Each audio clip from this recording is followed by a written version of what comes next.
recorded live in Jacksonville, Florida. This is Trivial Warfare. More than just a pub quiz, Trivial Warfare is your gateway to a worldwide trivia community. Join your hosts, Jonathan. We just described Ric Flair as Neanderthal Man and Planet of the Apes. Chris. Yo, we going down to Sesame Street. That's your impression of hardcore rap? Carmela. That would irritate the hell out. I'm like, I just want my groceries. My ice cream is melting. Ben. 4 halogens in that list. Oh my God. You were like, it's not the halogens. I'm like, no, Ben, no. Those damn halogens got me again. And the rest of the Trivial Warfare Army for another week of fun and games. Now here's your host, Jonathan Oakes. Hello and welcome back to another episode of Trivial Warfare. We are the podcast that takes the pub quiz out of the pub and brings it home to you. My name is Jonathan, and My name is Jonathan, and I am here today with Mr. Chris Hollister. Hello, Chris. Jonathan, it's nice to hear you able to speak again. Yes, it is good to see you, my friend. It's good to see you too, sir. I am here with Ben Young. Hello, Ben. Good morning, Foghorn Leghorn. How's it going today? I'll say. It's good to see you, man. I say. We have two awesome guests today. John Presloid is with us. Hello, John. Hello, guys. Welcome to the show. Thanks for having me. And Dane Kyle is here today. Hello, Dane. Hello. Hello, welcome to the show. Oh, I'm glad to be here. So I want to get to know you guys a little bit better. John, we'll start with you. Tell everybody where you're from, what you do, and something fun about yourself. So I'm from Perrysburg, Ohio. It's a little suburb just outside of Toledo. I'm a microbiologist. And right now we're studying Lyme disease, but I actually have science. I love science. I actually have a lot of virus background, so we're doing some collaboration looking at coronavirus. Oh. So we're doing like proteins and looking for antibodies and stuff. So I've been pretty busy the last couple of months. Whoa, but it's been interesting. That's really cool. I like it. And something fun about yourself, other than that, which is also fun. The fact I usually go with is I've been on the TV. I was on a little show called Jeopardy.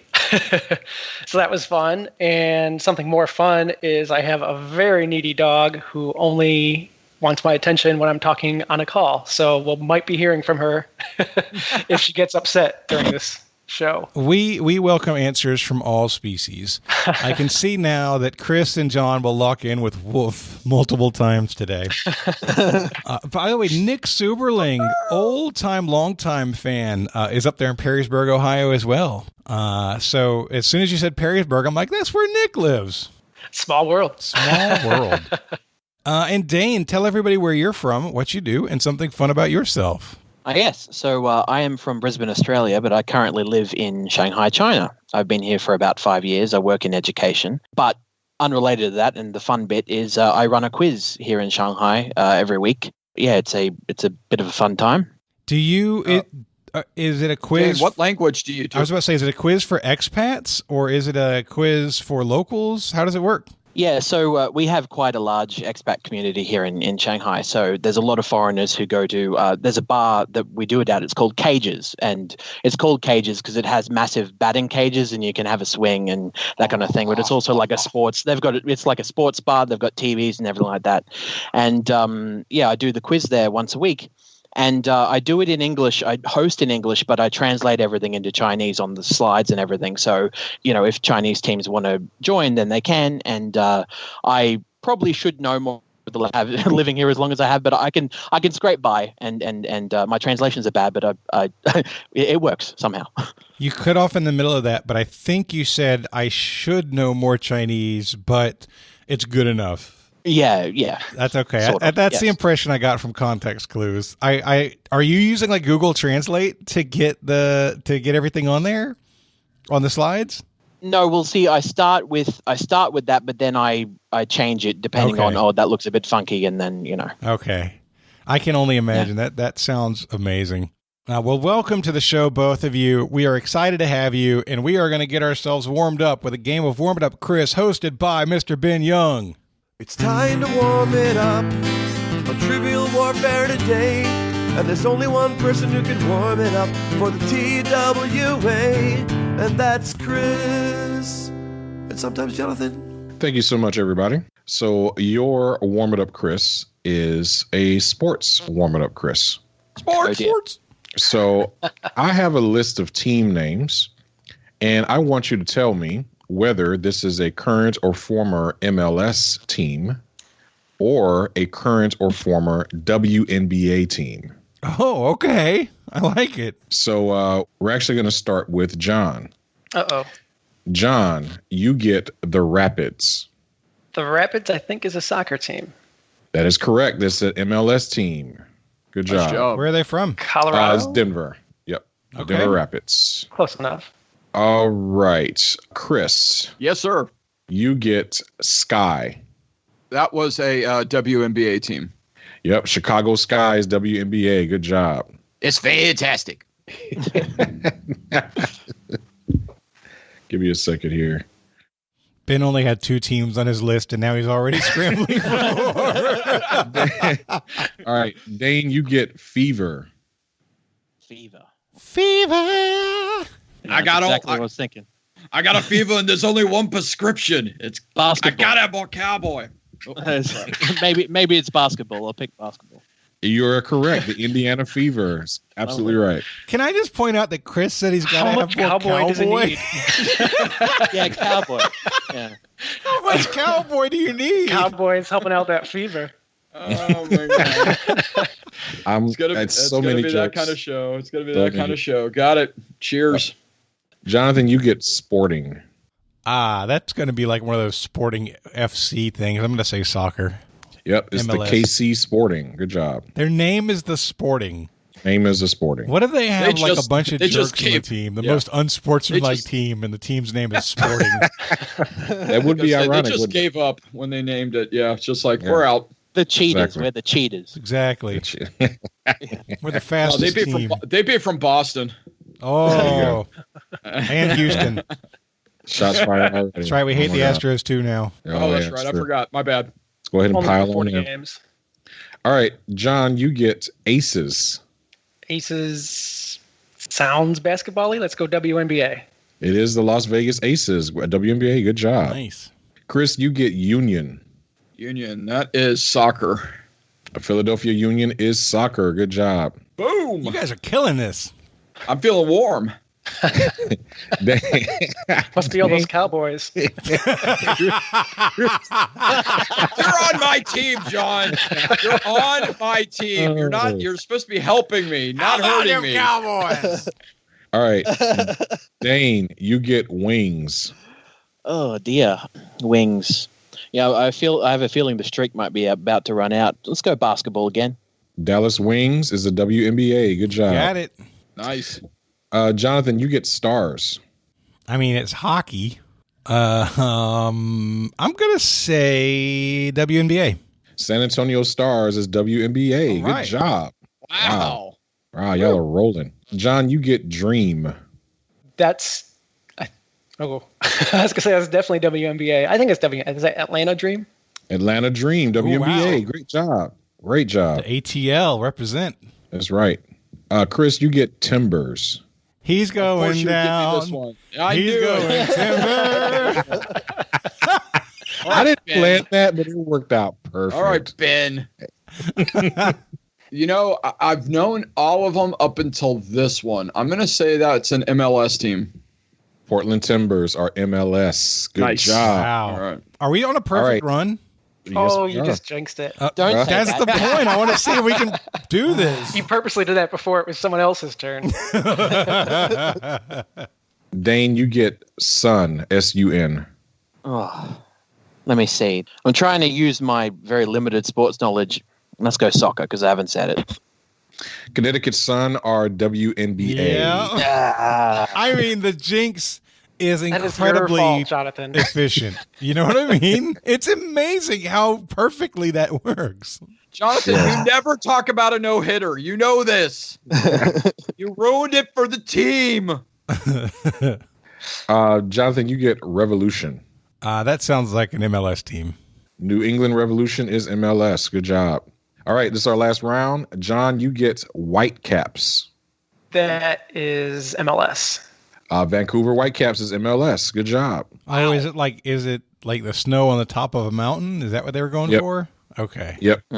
I didn't know Vancouver was in the MLS. Yeah, I think they're a newly added franchise, just like this year or last year. They're recent. Them. That's cool. Vancouver seems like a really cool city. I've never been, but it seems like a cool place. Yeah, that's one of my bucket list things is to get up there. Chris, you get Yes, sir. Sounders. I think that's MLS. Yes, Seattle Sounders is MLS. Right. Good job. Boom. All right, Dane, you get Miracle.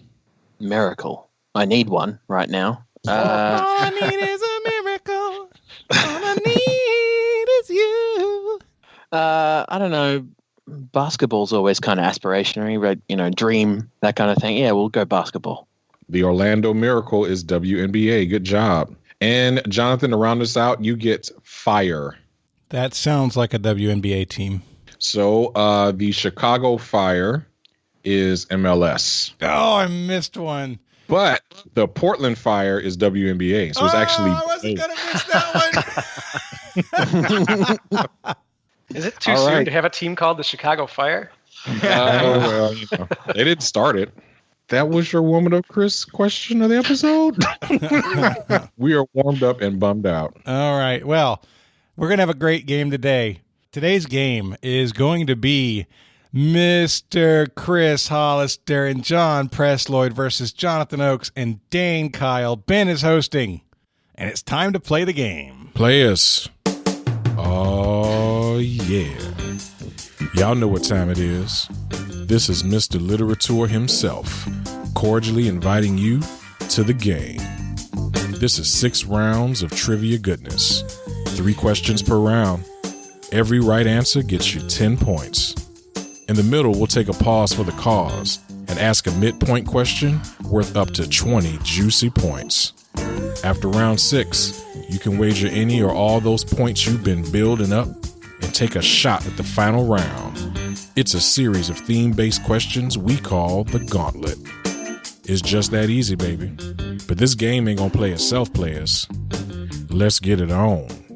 Okay, round 1, question 1 is in food and hate. A change up. Oh. Yep. Coriander is the seed of what commonly used herb, which tastes like soap to some people. All right, John, if you're good, lock it in. Yeah, we're locked in. All right, Dane, we said the same thing at the same time. You want to talk about it? Yeah. For some reason, I thought that cilantro and coriander were just like different names for the same thing. I mean, it could be. Different names in the sense that, Americans say it this way, or, you know what I mean, like in terms of like a dialect thing. But, I mean, I can't really think of anything else. Yeah, I'm pretty sure it's cilantro. Coriander, I believe, is like a dried version, like dried and turned into an herb, or turned into a spice, whatever the word is for it. So I'm 100% on cilantro. Cool. We're locking in cilantro. Yeah, I was about to text John before he sent in the answer. I don't know food. I just eat a lot of it. And so I don't cook. but luckily, I just crush a lot. That's right. But luckily, John had my back. Yeah, so I had never heard that coriander was the same thing as cilantro, but I know there's always studies of people that love cilantro and people that hate cilantro. And they actually found there's some like genetic, I don't want to say defect, but there's like a genetic link where your taste buds pick up differently, the receptors, and it's like 30% of people. But yeah, we also said cilantro. You heard it here first. If you don't like cilantro, you have a genetic defect. Yeah. There's something like that for broccoli too. Dark show. Like people taste broccoli, and some people just cannot stand it. It tastes like awful to them. Yeah, John is actually 100% right there, and I knew he would be being a scientist. Science. There is an aldehyde that is produced in cilantro, and that some people's taste buds just they pick up because it's a similar ingredient that you find in soap, and some people just that becomes more pronounced in their taste buds. So your answer is cilantro. I feel bad for those folks because cilantro is a wonderful flavor in salsa and other things. It's pretty great. Absolutely. It's Absolutely. delicious. Jonathan, are you keeping score? I am. Okay. It's 10-10. I didn't see you write anything down, mister, so that's why I was asking. I'm also keeping score just as a backup, so just let you know. Nobody trusts me anymore. I trust you. Listen, dude. Hey, your past record has showed differently, mister. Out of 285 completed episodes, we finished with maybe one error at the end of a game. But in the middle of the game, how many? But we work on that together. It's a team effort. We're all taking score. The collaborative scorekeeping. Collaborative scorekeeping. Indeed. Loan me 5 points. Good teamwork, guys. Your second question in the round is in Ben Murders a Hit. All right. Oh, God, okay. Jonathan is centering his chi currently. I don't have any chi. I'm centering my Cheetos. Cheetos. Cheez-Its. Okay. Well, I guess that's the same thing. Name this song, which peaked at number 8 on the 1976 Billboard Hot 100 chart and is the first of many top 10 hits for the group that released it. Baby Hair with a Woman's Eyes. I Can Feel You Watching in the Night. That's all? That's all. All right. You want the song or the artist? I want the song. Keep going through the lyrics backwards and forwards and still going. By the way, going through it backwards is not working for me. Be careful with that. Like Paul McCartney backwards? Exactly. Yeah. Chris is over there like...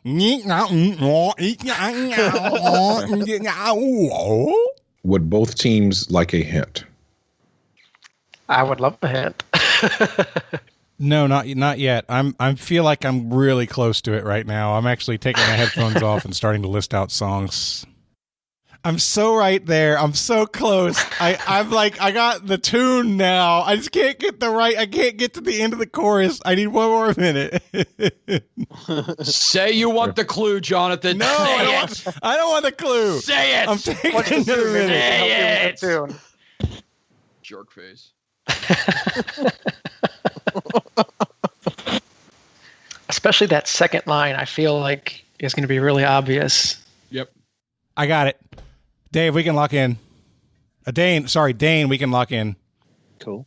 I listed a few songs, and it was the second one out of the ones that I listed, and I finally got there. So we're locked in. All right. So, John, I don't know if we're going to get there or not.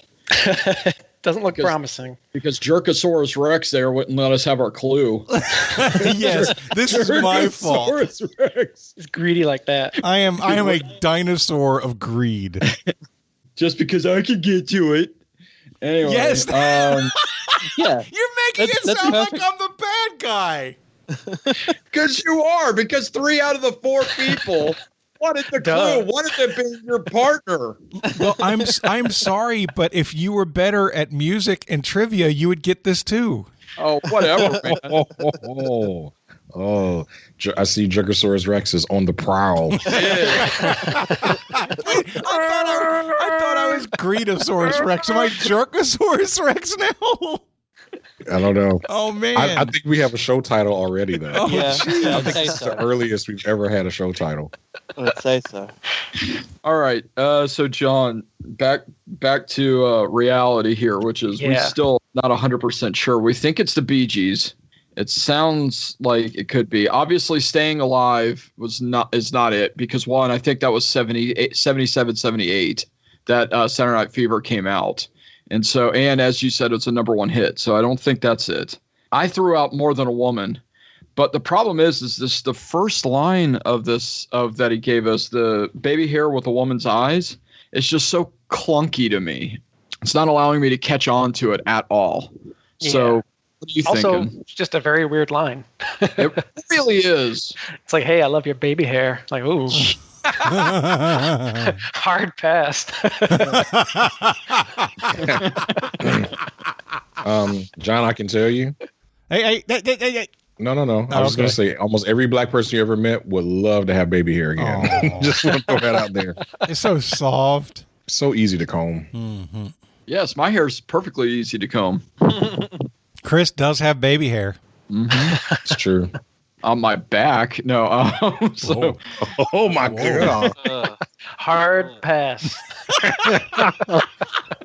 Could you pass any harder? Right. Like, that's like a merino. You're not pass. a cowboy anyway. You're not his type. Oh man. Despite all this conversation, has anything else floated in your head at all? Yeah, I can't. I guess that second line sounds really familiar, and I feel like as soon as I hear the song, I'm like, oh, of course that's it. But I got nothing right now. Yeah. So More Than a Woman sounds like as good as a guess as we're gonna get. Yeah, I think I think you're right. So we're locking in with More Than a Woman. Okay. All right. So from the beginning, the time frame and the lyrics kind of took me. The only band I even named in the chat was, I feel like this is kind of like Hall and Oatesy. And I was trying to get it to Rich Girl, and I couldn't get it to Rich Girl. And the tune was becoming more and more apparent to me as I went through it. And finally I caught into the tune and rode the rest of the way to the chorus. But this line goes like, da da da da da da da da da. All you got to do is say so. Sarah, smile. It's Sarah, smile. Make it stop. Oh, shut up.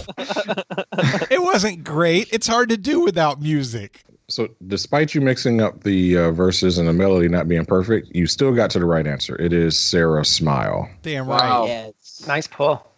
Yeah. The hint I was going to give here is that the lyrics I gave you were the opening lyrics to the song. Yeah. That wasn't going to help you, Chris. No, not one bit. Yeah. Not one bit. Now, once those- I And the got good news to is the I don't high think I've ever note- heard that song, so I'm not kicking myself. Oh, it's a beautiful song. It's such a beautiful song. I would say it is a quintessential 70s, 80s ballad. Well, and It's quintessential. I would have locked Hall and Oates out of it just because I didn't realize they actually were that deep into the 70s. I figured Yeah, they me were either. later 70s, like 79 was when their first hit came out. So Yeah. I had no idea this song was that old at all. Yeah. And Ben, something that's interesting to me is I was introduced to this song by my black friends. And I wonder if this is more of like a crossover thing where this was a more popular song in the black community. Obviously, it was a popular song everywhere, but I feel like this is one that was kind of more soulful. And I know that at different points in my life when I've been hanging out with black folks and this song comes on, this is a popular song. Yeah. Hall & Oates is one of those adopted bands. So, you've got Michael McDonald. He's adopted. Yeah, absolutely. Phil Collins, he's adopted just for In the Air Tonight. Like, that's all we needed. Yep, that's it. And then, Hall & Oates is another one of those bands. Elton John to a degree, depending upon who you ask. But yeah, so, yep, you're right about that. Your last question in this round is in literature. Tour. What author of Afro-Caribbean descent wrote The Count of Monte Cristo, The Three Musketeers, and The Prince of Thieves? Yep, we're locked in. Yeah. Well, John and I are locked in. I went Alexander Dumbass.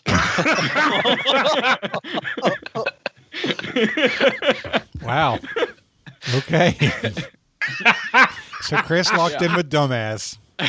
No, we have not said locked in yet. No, it was. Was that a commercial? I can't remember what it was, Yes, but yeah. But John, unless you have any flavor text, we said Dumas.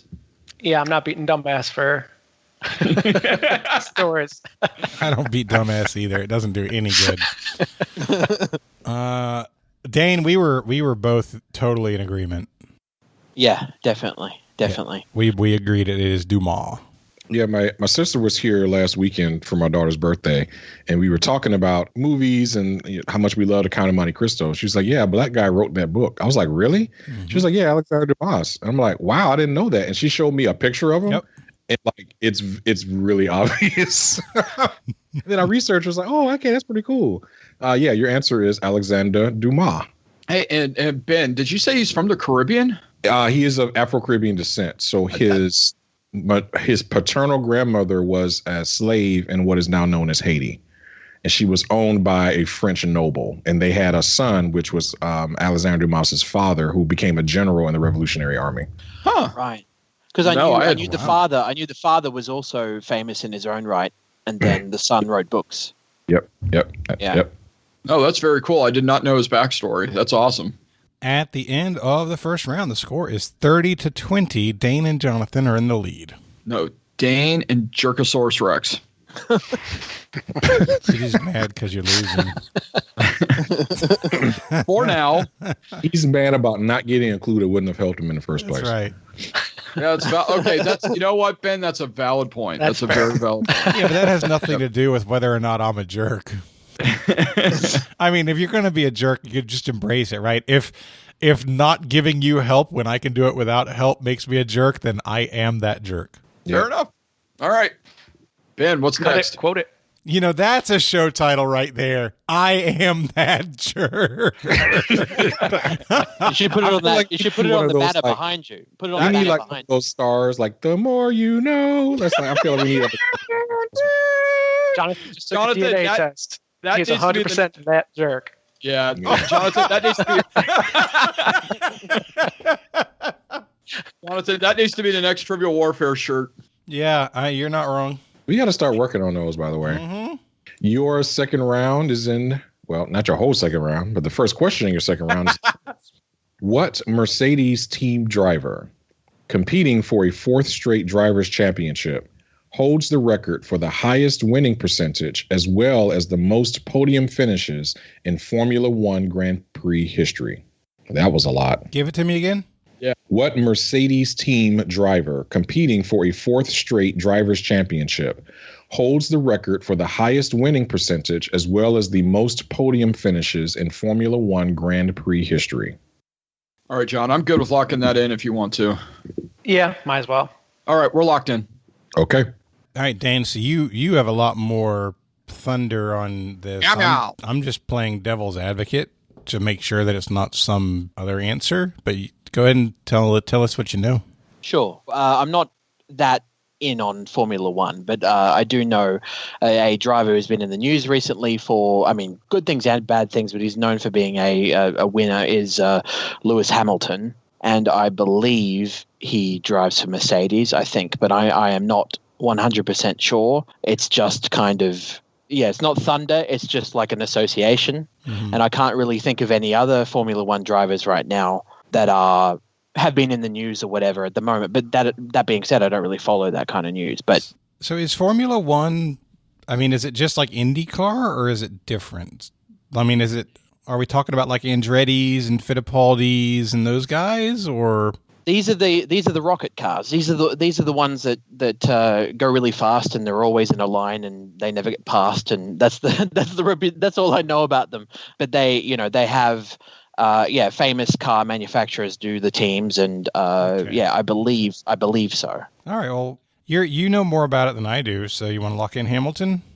I can't think of anybody else. All right, we'll say Hamilton. Yeah, so we're and actually, now that he was talking about it, one of the names I gave to John that we did not lock in was Will Power. And I think Will is actually part of the IndyCar part of it. The only reason I remember Will Power is just because his name is awesome. Will Power. Especially if you're especially if you're a race car driver. I mean, your name is Will Power. Are you freaking kidding me? That's just fabulous. But John and I were talking, and we didn't obviously have the depth of knowledge that Dane clearly does on this, and so, but we locked in with Schumacher, tomato, right? John, you pronounce the name. I'm doing terrible today. Yeah, I think he's German, so probably Schumacher. But yeah, it's literally the only Formula One racer that I know. I'm more of like a Formula 15 fan, so it's way more advanced. Yeah, I'm a Formula 409 person myself, so. So the person we're looking for is a current driver. Schumacher retired, I believe, 7 or 8 years ago, and his record is the one that this guy broke. You could honestly say, based on his dominance, that Tiger Woods is the Lewis Hamilton of golf. Correct answer is Lewis Hamilton. Dane, great job. Nice. I don't even follow the sport. He has won 34% of the races that he has started in his career. Wow. That's ridiculous. Well, according to Dane, they don't actually pass each other. So did he get to start first? And it is fairly common that the person that wins pole position ends up winning the race and just stay out front the whole race. That is pretty common in Formula One. Almost never happens in NASCAR. No. Pretty common in Formula One. Your second question around comes to us from Rob Warman. All right, Rob. Category is violating their rights. According to a New Orleans law, Mardi Gras float riders must all wear what item? What's the category name? Violating their rights. Okay. Yeah. Go ahead and say it, John. Yeah, we're good. We're locked in. All right, Dane. So my first thought was seat belts, but I mean they're all standing up. I thought they could be violating the rules when they stand up, but after hearing him say that category again, you said masks. Yeah, violating my rights. Yeah. I think that's too big a clue to pass up. Maybe, although I don't know. I haven't seen many New Orleans floats, but masks. I mean, with Carnival and everything like that, it makes sense. Yeah, they wear a lot of masks and headdresses and that kind of stuff. Yeah. Yeah, I could get behind that. I think the clue is in the category there, and so I'm fine with that. We should do that. Yeah. All right, we're locked in with masks. Yeah. John said shirts, and I was like, no, I've seen Mardi Gras stuff, and there's plenty of people without shirts on. Doesn't mean it's how much have you seen? How much have you seen, Chris? Chris is a subscriber to Floats Gone Wild. Yeah. Wow. Wait, that's a Especially thing? Hold on. That Cowboys float. Oh, yes. Oh. That was amazing. It was nothing but Leon Lett shirtless. Oh gosh. There's a deep joke for the sports fans out there. Yeah. Leon Lett shirtless. But he kept dropping the shirt. Oh. I was going to say he was shirtless so you could see the baby hair on his back. Oh. But especially after hearing the category name again, it's definitely masks. Yeah. If you ride on a float in any Mardi Gras parade in New Orleans, you must wear a mask. Wow. Why is that? I don't know. I didn't research the reason why. Because it has a lot to do with the tradition of the mystique of the float riders, and every night is a different theme, and there's parties and stuff. There's masquerade balls, so I guess I'm assuming it's tied to that.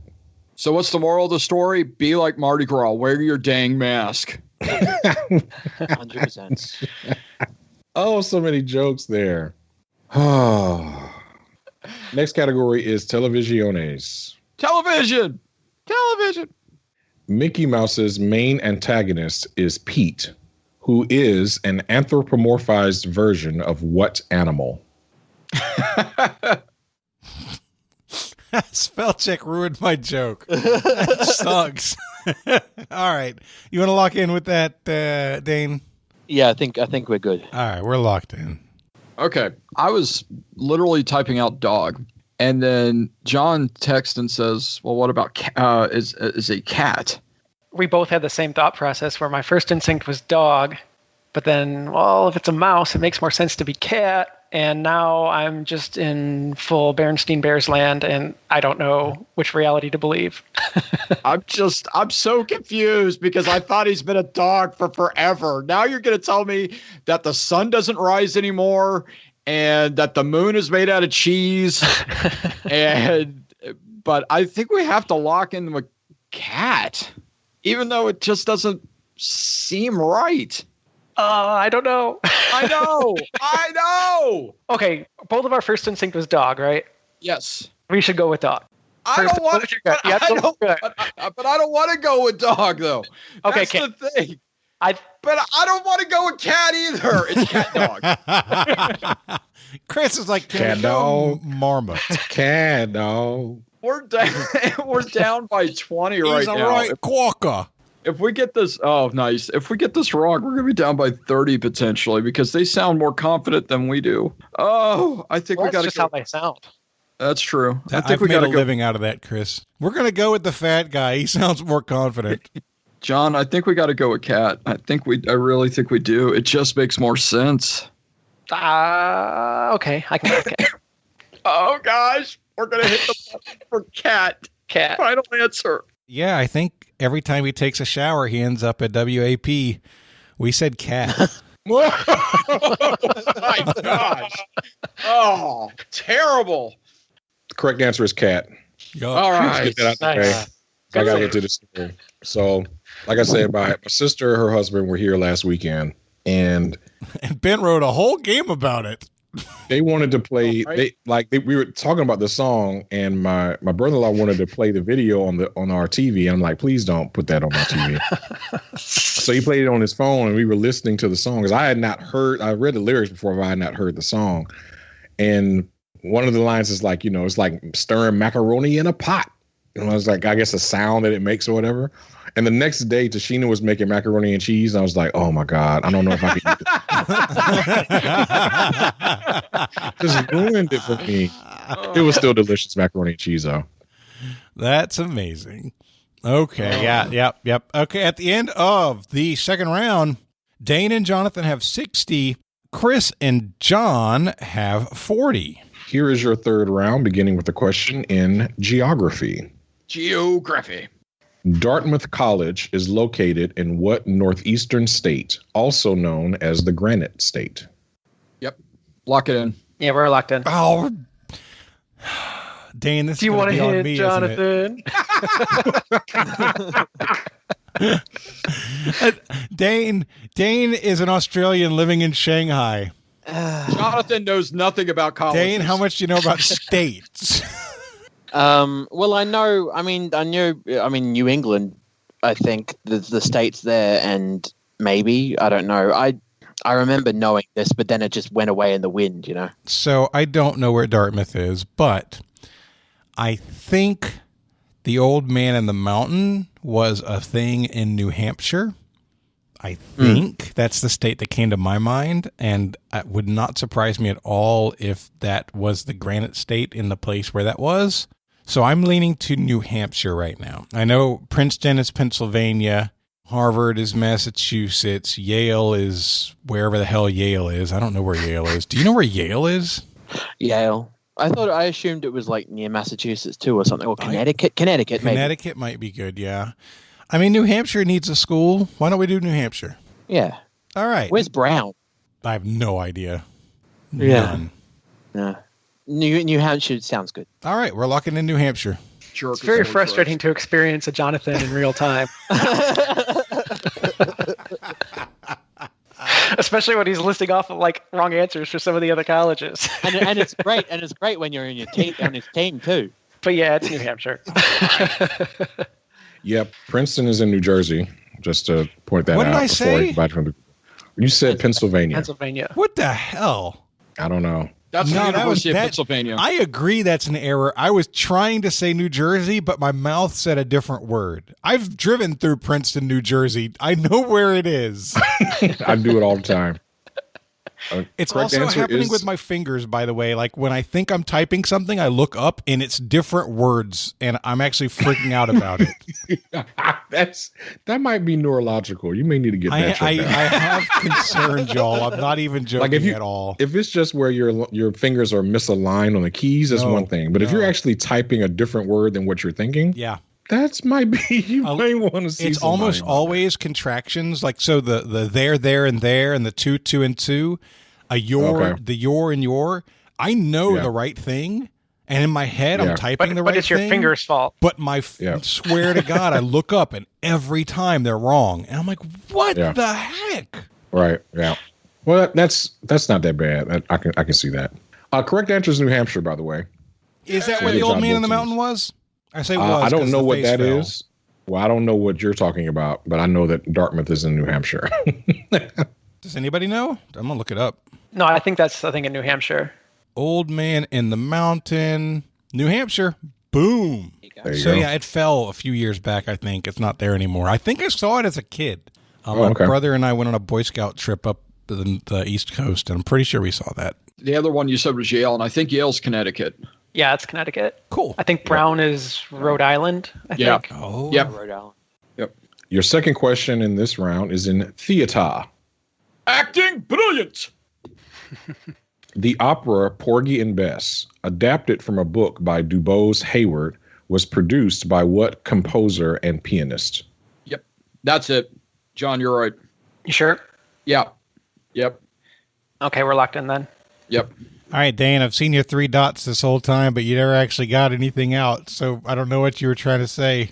I was trying to think about Porgy and Bess, what would be likely, but you said what you said. I think is probably the best guess. Yeah, I'm pretty sure it's Gershwin. I've listened to this at least once. I remember looking it up, and so yeah, we can lock in with Gershwin. Yeah. I typed in Sondheim, Stephen Sondheim, excuse me, incorrectly, and then John quickly wrote the right answer. I was like, "Yep, that's it." He wrote in Gershwin. Correct answer is George Gershwin. All Good right. job. All right. Nice. Your last question before the midpoint is in I was told there'd be no math. I'm out. Oh dear. Oh no! If Dane's saying "oh dear," then I'm in deep doo. A standard Allen wrench can be used to turn screws of what geometric shape? Oh, you answered that quickly, Dane. You feel confident? Confident in that. Could you repeat the question, please? Actually, real quick, Ben, we're locked in. Oh, sweet. Oh, Okay. The question is a standard Allen wrench can be used to turn screws of what geometric shape? so I mean, it feels good. yeah, I mean Allen wrench, and also I think we might call it an Allen key, and I believe these are the things that you put up IKEA furniture with. I think that's the shape. So you want to go hexagon? Let me turn it around in my mind. I think so. It sounds right. Six sides. Yeah. All right. Yeah. We'll do hexagon. Okay. Yeah, as someone who just moved and got a bunch of furniture, I can confirm that like every piece of furniture comes with its own little Allen wrench, but it's hexagon. Yeah, Dane's 100% right. You simply can't put together any furniture from IKEA without an Allen wrench. It is hexagon. Nice. Good job, John. It's great. I kind of wish it was math here. It's got sides in it. Maybe we could have caught up. He wants mathier math. No, John's over there like, okay, come on, give me some chromosomes, give me something. We need some All right. science. At the end of the third round, the score is 90-70. Dane and Jonathan maintain their lead. Your midpoint question is in science. Oh, Science. We've asked questions in the past about noble gases, also known as the Group 18 periodic table elements. And we're famous for Group 17 questions, also known as the damn halogens. damn them halogens. For 5 points each, name any 4 of the Group 16 elements on the periodic table. Woo. Okay, how many of them are there? There are 6. Okay. All right. So, John, you go for it, and I'll see you guys in a few minutes. We're locked in. Thank you. Easiest question ever. That makes it, at least we can talk. So Dane, the noble gases I think are on the far right column, and I think the halogens are on the second to the right. So it would make sense for this to be the third column or third grouping from the right. It might be a group like a block, or it might be a full row. I don't know if it's gases or not. I feel like this is the part of the table where you find things like The metalloids. mercury. Yeah. Yeah. So mercury, arsenic, maybe. Yeah, that feels like Selenium. Okay, I like Selenium. where you're going here. That kind of not quite. Yeah, Lithium? Where's lithium? No, that's far left, isn't lithium. it? Yeah.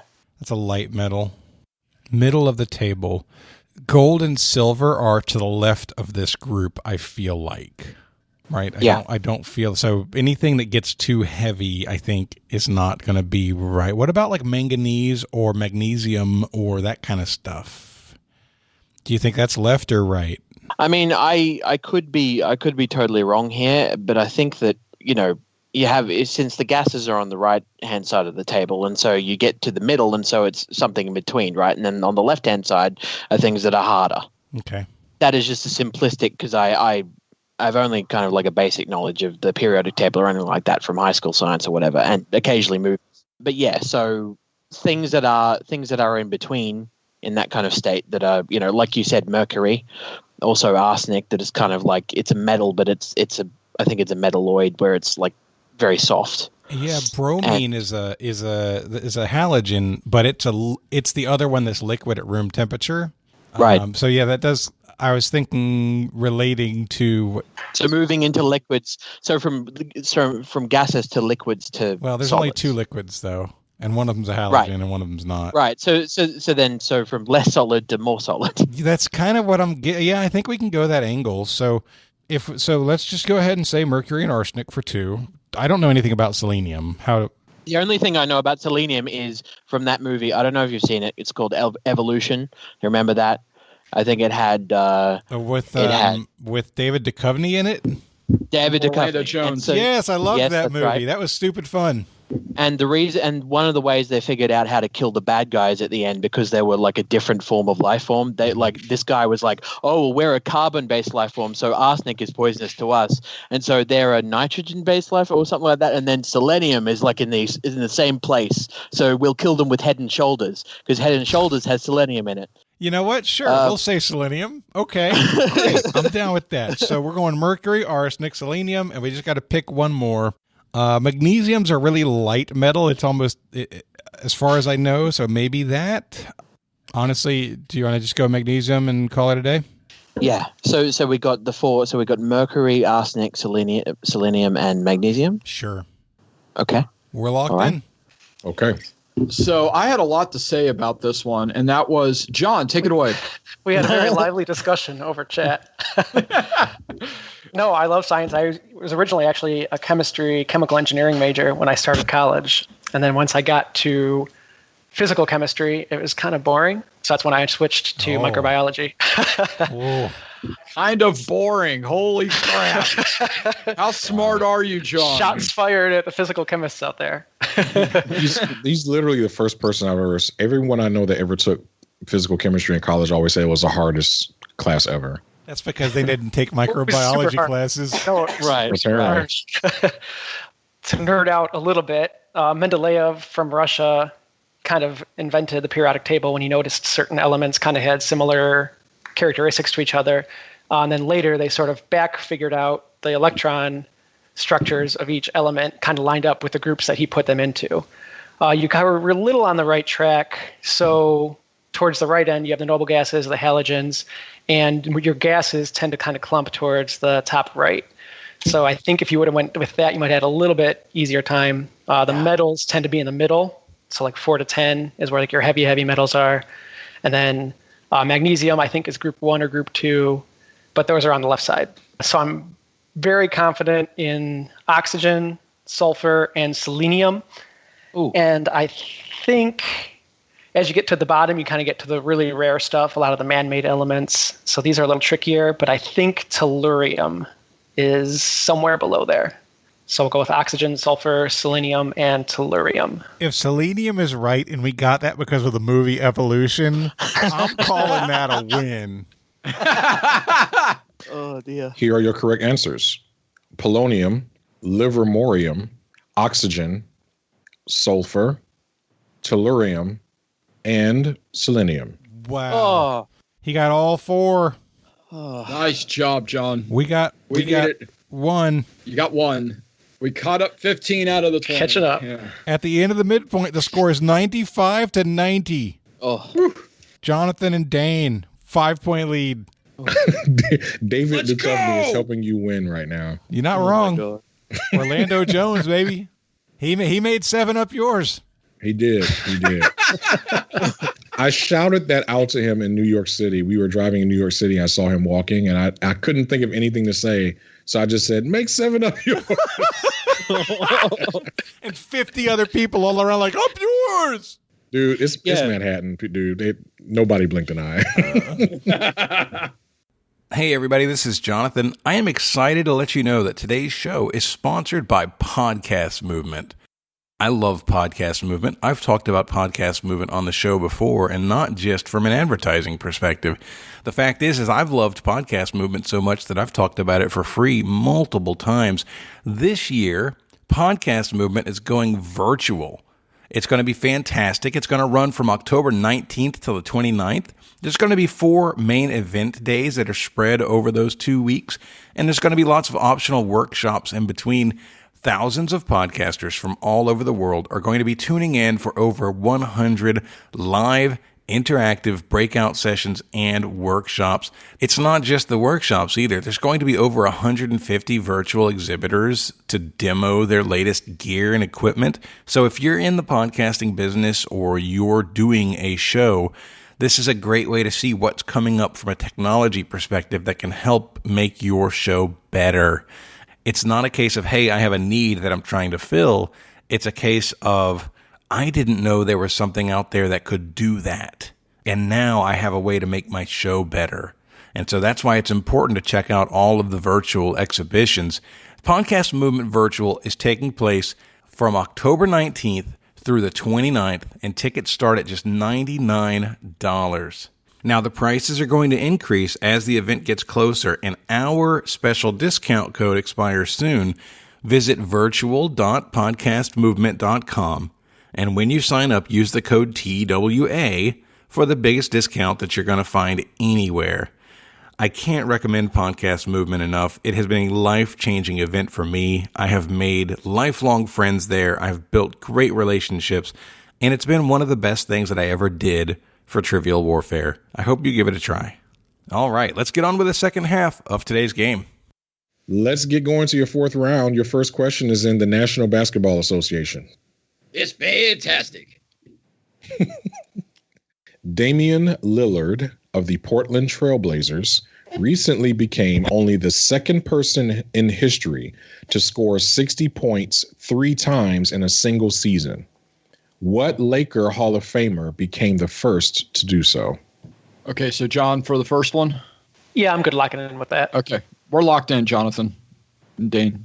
Okay, so our conversation is down to 2 people. The most logical and probably most likely answer is Kareem Abdul-Jabbar, all-time leading scorer in NBA history, lots of points, right? I have a gut feeling that it's probably Kobe Bryant, and I am very not sure whether or not he was immediately inducted posthumously. I have a feeling that they pulled a Kirby Puckett and that they got him in the hall as soon as they could. We're having a discussion about when the induction might be because he died earlier this year. I don't know, Dane. If there was nothing else to this question and you just asked me which of these players is more likely to have scored 60 points 3 times in the same season, Kareem Abdul-Jabbar or Kobe Bryant, my answer would be Kobe Bryant. All right. Well, I think we'd have to go with that then. All right, let's do that. We'll say Kobe Bryant. Okay. All right. I remember when this happened, I remember reading an article on this, and I believe the answer is Wilt Chamberlain. Oh, was Wilt? I don't even remember Wilt as a Laker, but that's on me. Yeah. He the season that he did this, he was averaging 50 points a game, and he actually finished his career with the Lakers and has his jersey retired in the Staples Center. It is Wilt Chamberlain. There we go. Boom! Nice. Oh. My bad, Dane. Yeah, we had Jonathan, we had the same discussion about Kobe, but I think he was supposed to be inducted this year, but they haven't done an induction yet because of COVID. Yeah, we talked about that, and honestly, Wilt's name came to mind, was the first name that came to mind, and I had a brief inkling that he had spent a little time with the Lakers, but building the question around Laker Hall of Famer, I didn't have that kind of knowledge around him being with them more than maybe a season, so that's on me. Here's your second question in the 4th round. Category is tourist traps. Bondi Beach is located just off the South Pacific Ocean near the most populous city of what country? Dane, I'm looking at you. We can lock it in. We can definitely lock it in. All right, thank you. I'm like, are you going to type? You just going to log it in? What do you want to do? I'm going to defer. All right, we're locked in. Whatever he's going to say. Okay. I don't even know. Did you say country or city? Country. Oh, okay. Okay. Sorry, I thought he said city, so my bad. That's why I said that. I think it's Australia. I think you're right. Yeah, I'm pretty sure it's Australia. Yep. I didn't realize it was pronounced like that, though. I thought it was Bondi. But we went with Australia. We'll ask the person that's lived there in just a second. Local expert. Yeah, exactly. So you're locked in with Australia. Australia. Okay. All right, so Dane and Jonathan. You Definitely mean Australia. Dane. I texted Dane. I'm like, this sounds so Australian. So Yeah, Dane, it how do you pronounce it? It's Bondi Beach, which is near Sydney, Australia, which is in Sydney, Australia, which is the most popular city in Australia. Correct answer is Australia. Very nice. So for anyone that's wondering, and Jonathan accuses me of this all the time, is giving questions to homers. So we gave the scientist a science question. We gave the Australian guy an Australian question. Okay, so we're even. Your last question around comes to us from Lisa Wolfish. Thank you, Lisa. Category is art. Oh, crap. La Sagrada Familia Basilica, designed by architect Antoni Gaudi, Gaudi, is scheduled to be completed in 2026 in what European city? Dane says, okay. So we're locked in. I guess it's locked in. So, John, to me, it sounded familiar, but I couldn't really place it. So, do you mean it sounded familiar? Oh, dear. Hold on, Jonathan. Let me throw this slow pitch softball at you. I'd say you're better than that, but we know better. No, I am not better than any joke. No, so this is what I'm picturing. It's kind of a really weird cathedral. I think they've been building it pretty much forever. Like, it's been under construction for a long, long time. It always kind of reminds me of like a termite mound. Like, it's got kind of weird structure. Like, it looks like it's, I don't know, but it looks really cool. But I'm pretty sure this is in Barcelona. All right, cool. I'm good. Let's lock it in. Damn it. I thought we were going to get our points back, Dane. And I had the thunder, the na na na na na na na na. Oh, he was thunderstruck. We also said Barcelona. Dane, how did you know that? Like John said, it's a striking building. I mean, it looks. I guess it doesn't look half finished because it doesn't really look. I don't think it'll ever look finished. If you've seen a picture of this building, it is quite something. Yeah, it's very striking. So basically, and you guys probably won't know this because you don't live in Florida, it's the building that you see when you go into Orlando. Yeah, it's the I-4 eyesore. Yes. Yeah, correct answer is Barcelona. Good job, guys. At the end of the fourth round, John and Chris have taken a lead. The score is 120 to 115. Woohoo. And by John and Chris, you mean John has taken the lead. Chris is riding on his coattails. It's a team effort. I'm pretty sure you mean the back of his pony. Oh, wow. What? Oh, he's your cowboy. Cowboy. Okay. Man, that was so an hour and a half ago, guys. Your fifth round begins with a new type of category that Jonathan actually invented. It's called Historic Resume. Oh, I got this idea from the guys over at the Benchwarmers podcast. This is a cool idea. Okay, so thank you, Benchwarmers podcast. So the way this question is going to work is I want you to, I'm going to give you 5 facts about an individual. And after I read the first fact, after I read each fact, you can choose whether you want to lock in before hearing any more facts about this individual. The team that locks in with the fewest number of facts given and answers correctly will be awarded the 10 points. And if you both lock in after the same clue, you both get the 10 points. That's correct. All right. So I'll ask you after each clue whether you want to lock in or not. Okay. So here we go. I was born Peter Jean Hernandez in 1985. Oh, Dane, I'm not 100%, but I'm like 85%. Yeah, I think I kind of want to lock in. if you're confident, I'm willing to go with it. We're gonna do it. We're gonna lock in. I gotta send it to you, Ben. Okay. I was going to say, John, now that they've locked in on the first clue, let's just listen to the rest of them. Yeah, they can't change their answer, right? Yeah. Right. True. He's All right, about to send it to me now. That's strategy right there. Yeah, might as well. Yeah, that name doesn't sound familiar to me, so Yep. let's hear some more. Yep. Okay. As soon as I get the answer from Jonathan, I will complete reading the clues. All right. So I was born Peter Gene Hernandez in 1985. I was born in Hawaii, but moved to California when I was 17 to start a music career. My stage name is based on a childhood nickname due to my resemblance to a professional wrestler. I won my first Grammy in 2011 for Best Male Pop Vocal Performance. The last album I released really was 24 Karat Magic. In fact, it was triple platinum. Ben, did you get my answer? I did. Sweet. I think it's Bruno Mars, John. Yeah, I know he did 24 Karat Magic. Yep. So you good with that? Yeah, we'll lock in with that. Okay. And Jonathan and Dane locked in at the first clue, and their answer was Bruno Mars. So they are awarded the 10 points. If I hadn't gotten it after the first clue, I was definitely getting it after the second clue with Hawaii. Pete Hernandez stuck with me. I think I learned that on a Complete the List episode a few years back, and it stuck with me pretty good, apparently. Nicely done, Jonathan. So that's 10 points for us, Dane. That gives us the lead back. The second question in the round comes to us from Rob Warman. Thank you, Rob. Thank you, Rob. Category Star Trek. Name the Star Trek character with the most on-screen appearances, thanks largely to his presence in 2 different Trek TV series and multiple Trek films. Okay, so you're counting series, the amount of episodes that they're on? Yes. So the different episodes in which they appeared, and I mean the movies count as a single appearance, but that's just flavor. I got you. Yeah, let's lock that in, Dane. Lock it in, yep. Okay, so John, you said Picard. I'm saying Worf, and the reason why I said Worf is because of a couple reasons. One, he did all 7 seasons of Next Generation. Then he did 4 seasons of Deep Space Nine, and so because as soon as Next Gen was over with, he moved over to Deep Space Nine, and so that's like 22 episodes, 20 to 25 episodes per season.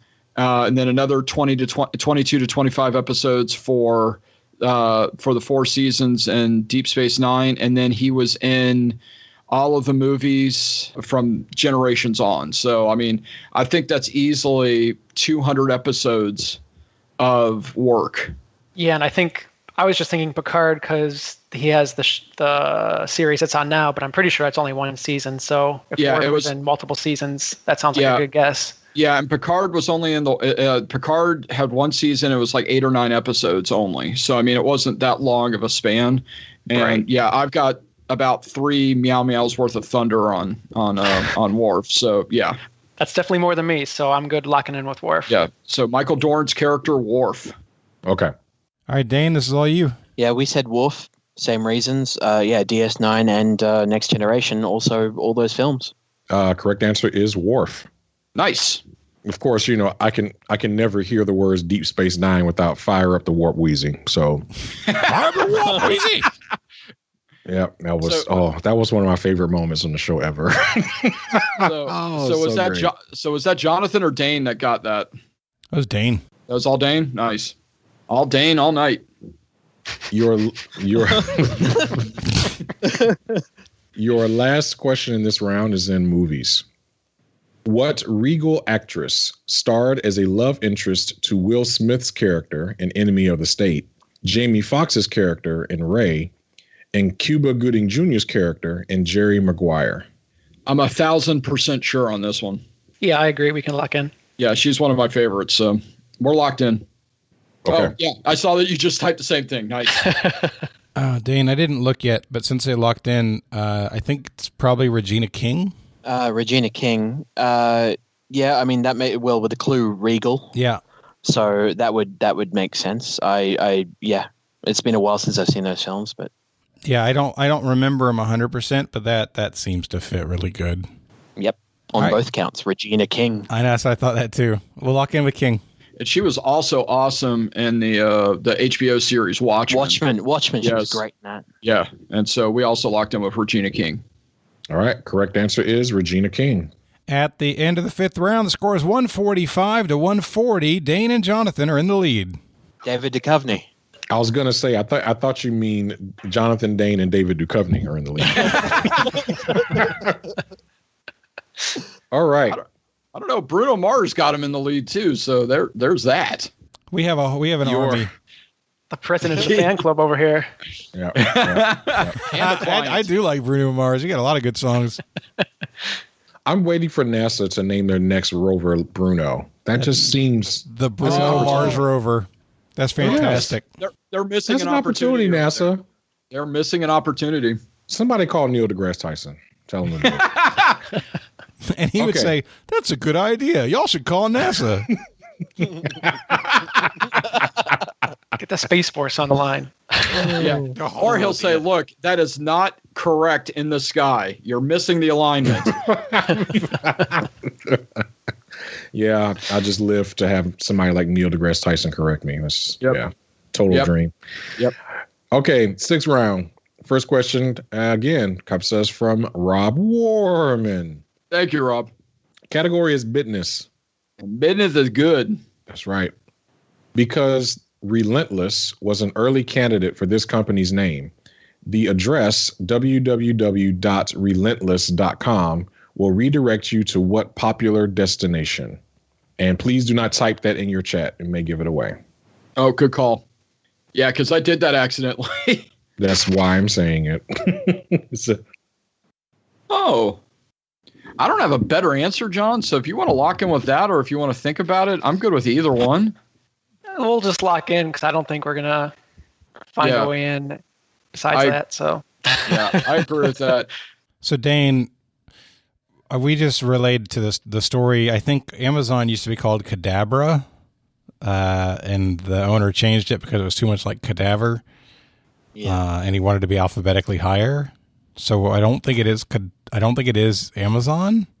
So you're thinking maybe Google, and I don't. Only because searching relentlessly, you know what I mean? Like it's I don't know. The only thing I can think of that was associated with relentless. I'm probably overlooking something obvious. I wish there was a company whose name was something like Relentless, or something that was something that meant charging forward without fail, or bravery. You know what I mean? I wish there was something that we could think of that was like that. But Instagram, TikTok, Twitter, Facebook, CNN, none of these things. Baidu. Popular destination. Yeah, none of these things are getting me there, so I'm fine with going Google. I don't have a better answer. Yeah. All right, we'll lock in Google. Okay. So John picked up on the wording of the question. He said destination. Yeah, so it sounded kind of deliberate, and then kind of like Jonathan and Dane trying to see, okay, relentless, like what can that mean? And so I was trying to pick up on the wordplay, maybe like relentless. So something that you're like letting in a destination. So we kind of got Airbnb, like maybe that could be kind of like a apartment/room reletting site, and that's the best we can get. So we went with Airbnb. Okay, that's possible. It's plausible. The address www.relentless.com will redirect you to Amazon. Oh no! Oh wow! Amazon. Oh, talked ourselves out of it.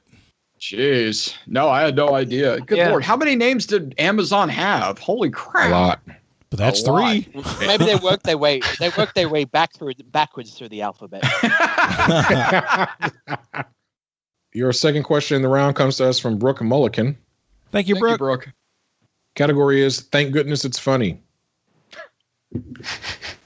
In the first 4 seasons of Family Matters, Carl and Harriet Winslow had 3 children, the youngest of which is simply never mentioned again in future seasons. What was her name? I want the character's name. Dane, I'm out.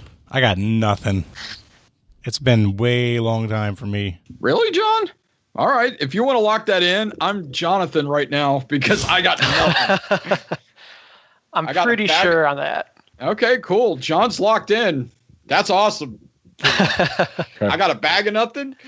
I got a backpack of nothing. I mean, I don't know, dude. You can throw out any female name you want. But I mean, like this rings some kind of, it's like the horrible bell that you've heard the story before that yes, like they've just disappeared one of the Family Matters children, and maybe it was for reasons to do with the actress or something like that. I don't know. the details, but yeah, like this ring. So, and the first name that popped in my head was Vivian, but that was Fresh Prince, right? Prince. That was Aunt so, Viv. But it could be Vivian. I mean, it could be. Sure could. What was the daughter on Fresh Prince's? There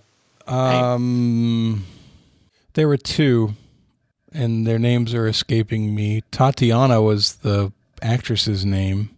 Banks was the last name, right? Yeah. It's like an Alicia or something like that, but it's not coming to me. But I don't. Okay. I mean, the name that popped in my head was Vivian. Well, let's do Vivian. I don't know if that's right. Okay. I can't think of anything else. Okay, we're locking in Vivian. All right, this was all John, because I gave up. Family Matters TGIF is like right in my millennial strike zone. Yeah, so Family Matters was, I think, Perfect Strangers spinoff, but it started as kind of like a Cosby-ish show where it was all about the family and all the stuff and the interactions. And then their neighbor Urkel ended up being like a kind of a viral meme character.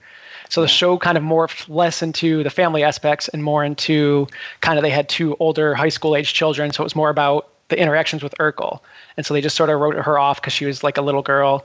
But her name was Judy. And I think she was played by Jamie Foxworth, which she ended up going through some things. Like, it's kind of a dark story after child star syndrome and stuff. But on the show, her name was Judy. So that's what we locked with. All right. Correct answer is Judy. That's impressive. Wow. That is so impressive. Man. And I think I talked more about the Family Matters genre than I did about my actual science career. So.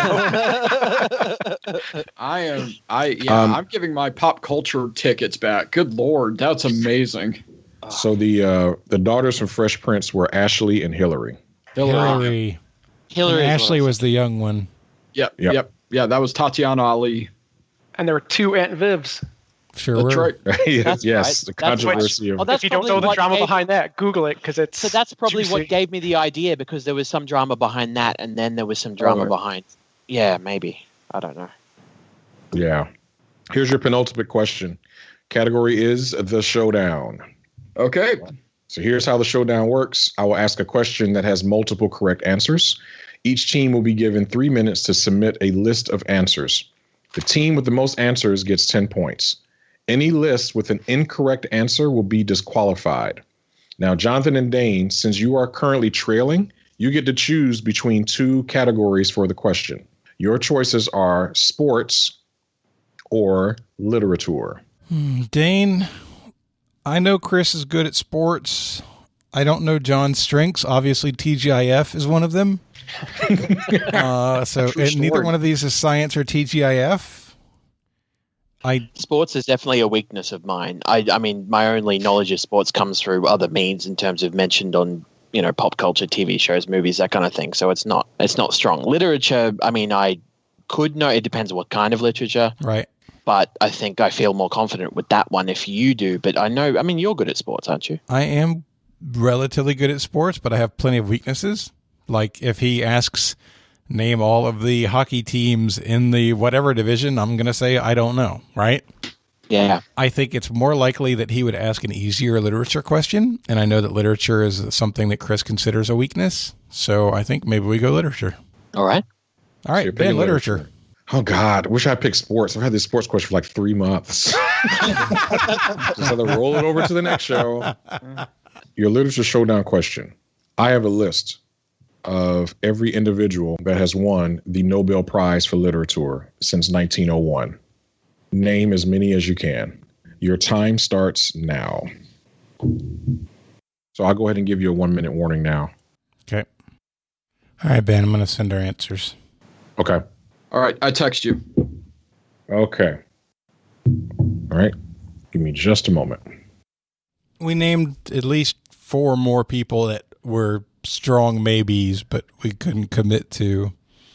It was really rough. So Jonathan and Dane submitted 5 names, but 4 answers. What are you talking about? Your list was Buck, Dylan, Steinbeck, Morrison, and Dylan.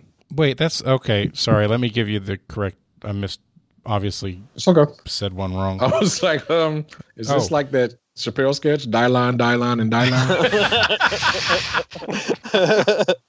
line. Stupid spell check. I know what you meant to say. I got you. So Buck, Dylan, Steinbeck, Morrison, and Hemingway. All right. So you had 5 answers, all of which were correct. Chris and John submitted Camus, Hemingway, Eliot, Shaw, Bellow, Kipling, and Morrison. Those are 7 answers. All 7 are correct. Nice so job. Chris and John get the points. Nice job. That was nice job. Kipling. John did the heavy lifting on that. I gave 2 names.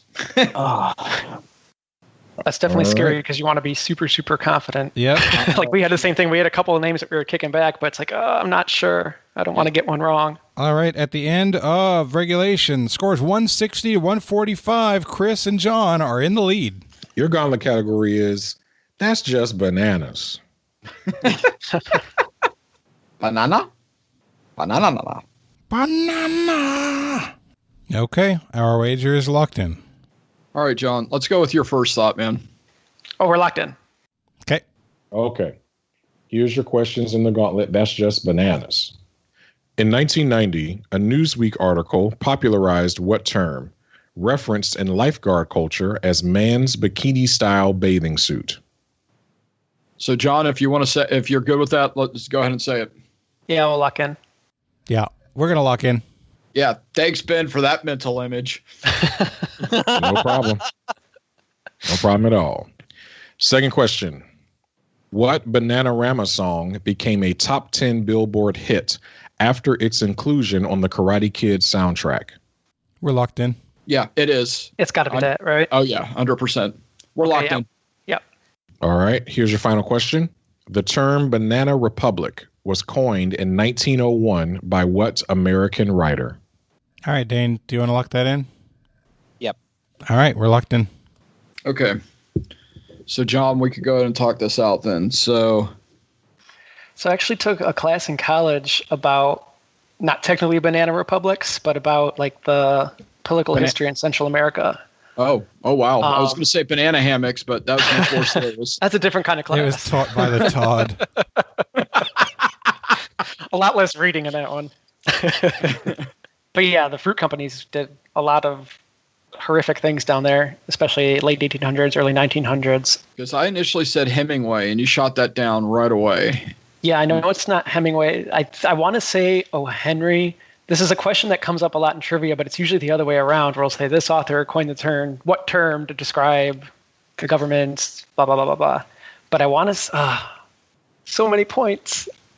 O. Henry feels right, but I don't have anything to base it on, but I think it's O. Henry. Okay.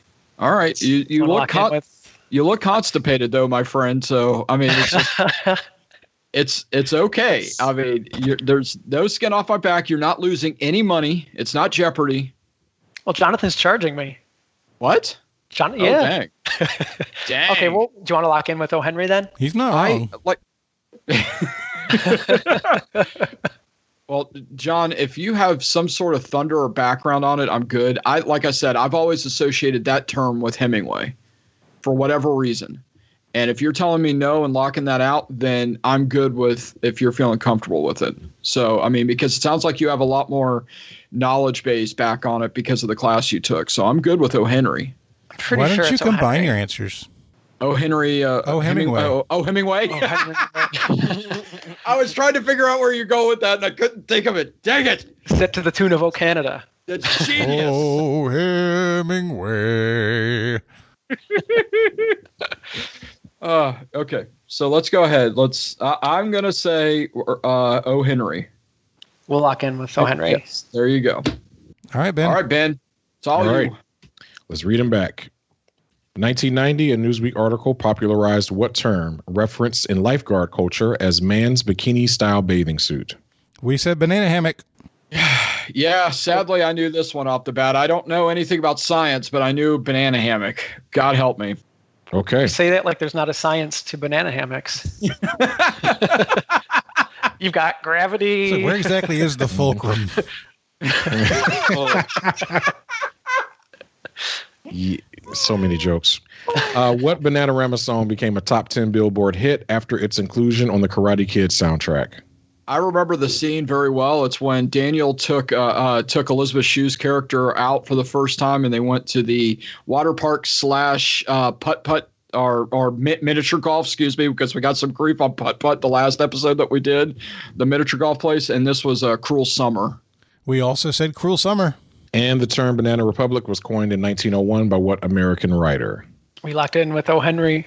So there's a lot of discussion about this. And Dane, I don't know if we're right or wrong. O. Henry's a pretty good answer. That does ring a bell for me. Hemingway ring a bell for me too, but I'm pretty sure it's too early for Hemingway. I'm worried about O. Henry. We went with Pulitzer. Okay. So the man's bikini-style bathing suit, popularized further by Borat, is the banana hammock. Very nice. Very nice. Yes. My wife. The Bananarama song, Chris was 100% on point there. It is Cruel Summer. And Banana Republic was coined in 1901 by an author who actually fled to Honduras as a fugitive. And that author's name is O. Henry. Wow. Oh, it's flexing the muscles. Woo. If you'd have said anything else in the whole world, you'd have been wrong. And you got to say the right thing. Great. My bad. That's how trivia questions work, Jonathan. Still, it feels real in the moment. Get to the premise of trivia. Oh. All right. Wow. I can tell you. No suspense. Yeah, I can tell you that Dane and I wagered 45 points. We will finish with 100. John and Chris, what did you wager? This was all John. I wanted to do the Wussy 0. Winners are champions bet 0, but John had a different thought. Go big or go home. So we wagered 132. And as a result, you will finish with 292 with a final score of 292 to 100. John Presloid and Chris Hollister are your winners. John, well done. Congrats. Man. Good job, We even lost to Coveney in that. Man. Yeah, come on, Duchovny. Where was your answer on the last one? Where was O. Henry, Duchovny? Jeez. All right. Great job, guys. Great game. Good job, Ben. Tough round. Before we go, we like to give everybody a chance to do shout-outs and promote any causes they care about. John, we'll start with you. Yeah, definitely. I'm assuming we will still be in the middle of coronavirus when this happens, so keep wearing your masks. I'd also like to plug this charity by Perrysburg called Wood County Plays. That's putting together an all-inclusive playground for children with different types of abilities and needs. And it's a really cool thing. And we're actually doing a kind of COVID-inspired drive-in trivia night in September. So if you're local, come on out. I think it's going to be a lot of fun. And you can learn more at wcplays.org. And it's a really cool charity. So give us a look. Very cool. That's awesome. All right, Dane, your turn. All right. I can only echo what John just said because as someone who, I live in Shanghai, I had the coronavirus lockdown experience considerably earlier than a lot of other people. So it is important to wear your masks and to do anything you can to, support those charities and that research. So definitely. Outstanding. And Chris, you have something you'd like to say as well. Yeah, I got a phone call on yesterday from my 15-year-old nephew Caleb, and he called because he was sad. One of his oldest friends in the world had just passed away a few days ago, and he said, "Uncle Chris, he committed suicide. He was 15 years old and he killed himself." And he, for whatever reason, thought that this was his only answer, that this was the only thing that he could possibly do to answer all the issues that he had in his life. And I don't know who's listening to this show and needs it, but that's not the only answer. That's not. Please talk to somebody. If you need to, please contact the suicide prevention hotline. They really are amazing people that could speak much better than I can.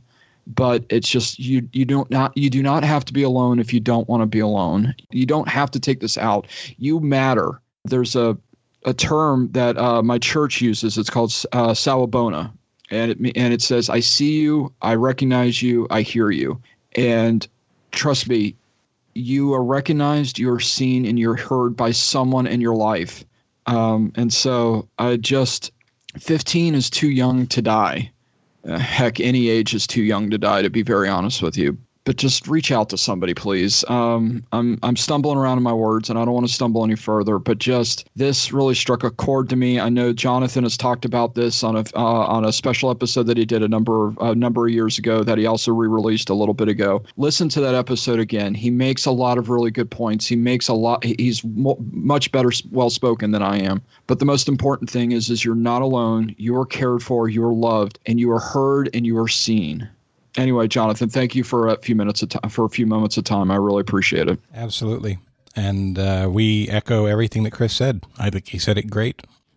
That's something that all of us care about, every one of us. So take it seriously and take his advice. All right. Well, that is going to wrap us up today. Thank you guys for playing. Great game. Great job. For Chris, for Ben, for John, and for Dane, my name is Jonathan. This has been an episode of Trivial Warfare, where it's not just trivia, it's war. Bye, everybody. Take care, everybody. Yeah. See you later. Thanks for having me. Thanks for listening to Trivial Warfare. Be sure to check out the revamped TrivialWarfare.com as your one-stop shop to submit questions, join the community, and get access to over 150 archived episodes. Warm It Up was written and performed by Matthew Stevens. This episode was edited and produced by me, Joel Sharpton. For help with your podcast, visit ProPodcastingServices.com.